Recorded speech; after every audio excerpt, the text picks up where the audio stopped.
Bloody hell, there's a lot of you up there. All right. Okay, let's do this, Ed. So, my name is Tom Martin, and I have ME. It's something until recently I just didn't talk about.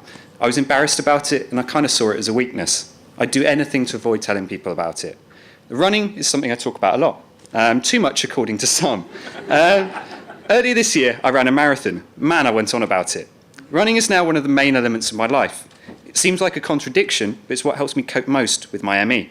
So what is ME? Well, firstly, it's not MS. I get this a lot. I guess people are only one letter out. ME is best described as all-encompassing, devastating fatigue. It affects everyone differently.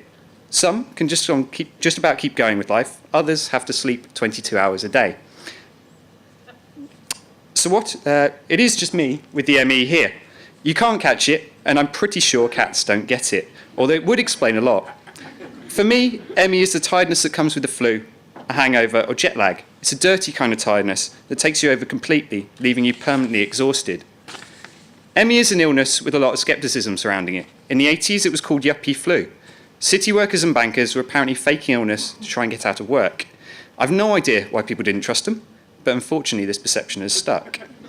From the outside, people don't see a difference. There are no visible symptoms and nothing shows up on blood tests. I got more spotty and my hair turned ginger, but I've checked and these are not official symptoms. At my worst, I was in a wheelchair, unable to walk to the end of the road. As a teenager, I went from playing every sport possible to being shattered just trying to climb up the stairs. I had no idea what was happening to me or if I'd get better. So to get through, I had to remain positive and focus on the few things I could do. I couldn't play sport, but I could watch it on TV. I even became interested in snooker, golf, and bowls. Things had become that bad. Secondary school didn't really happen for me, but slowly, after 3 long years, I started to feel slightly better.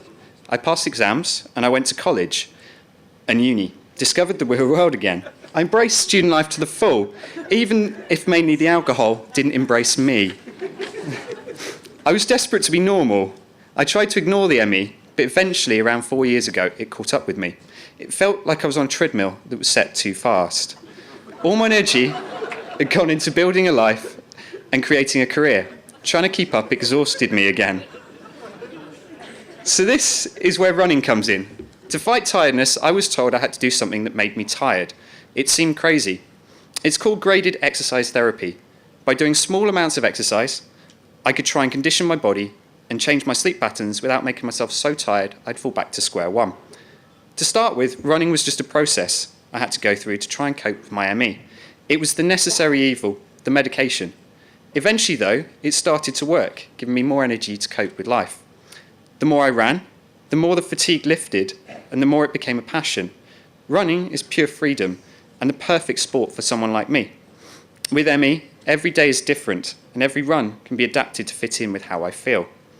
So I joined CDF Run Club, and inevitably, those guys there, someone mentioned the marathon. It felt like something other people did, an impossible dream, a step too far, and a whole load of other cliches. The trouble was, I couldn't stop thinking about it. I eventually succumbed to the voices in my head, and I signed up. And they told me paper was a bad idea. I also had this stupid idea of trying to run it in 3 hours. I seem to like making things difficult. If I'm honest, I pushed things too far. From helping me with my ME, running was now making me tired. I often felt like I was sleepwalking towards the race. Race day arrived, though, and 3 bowls of porridge later, I was on the start line. 6 months of training, 3 years of running, and half a lifetime of ME had placed me here. To say I was nervous was an understatement. The first 2/3 of the race were awesome. This marathon thing was easy. Then, things started to go slightly wrong. I'd forgotten that the British weather can be damn hot sometimes, and also Liverpool turned out not to be the pancake flat city that I thought it was. My run turned into a jog, and then a plod as I started to struggle. At this point, I had a slight montage moment, remembering all the years I'd sat on the sofa, dreaming of playing sport. This, though, got me through. Finally, I stumbled over the line. I was a marathon runner. I was still disappointed with my time, though. 10 minutes had passed since my 3-hour goal. It felt like a lifetime.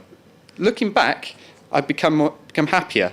How can I be disappointed by something I didn't think possible only a short while ago? So I thought the marathon would be a conclusion, but I've realised that running is what I do now. Running has helped me come to terms with my ME and keeps me one step ahead of it. It has helped me do things I thought I couldn't, kind of like this, and it's brought me new friends and challenges. So, my name is Tom Martin, and yes, I have ME, but I'm also a marathon runner. Thank you.